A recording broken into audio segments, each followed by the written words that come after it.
আব্দুর রহমান যুদ্ধের ময়দানে যাবেন। বন্ধু সালাবাকে বলল, তুমি থাকো, আমি আমার বাড়িটা পাহারা দাও, আমার স্ত্রী সন্তান যারা রয়েছে তাদের দায়িত্ব তোমার কাছে আমি দিয়ে গেলাম। আব্দুর রহমান যুদ্ধের ময়দানে চলে গেছে। সালাবা সব কিছুর দেখাশোনার দায়িত্ব নিয়েছে।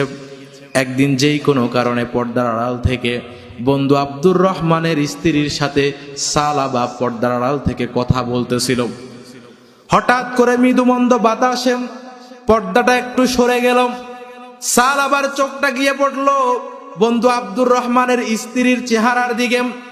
সুন্দর চেহারা দেখে শয়তানের ওয়াসওয়াসায় পড়ে ধোকায় পড়ে মুহূর্তের মধ্যে সালাবার মন মাইন্ড চেঞ্জ হয়ে গেছে, পরিবর্তন হয়ে গেছে। শয়তানের ধোকায় পড়ে সালাবা বন্ধু আব্দুর রহমানের স্ত্রীর হাতটাকে এভাবে স্পর্শ করল। আব্দুর রহমানের স্ত্রী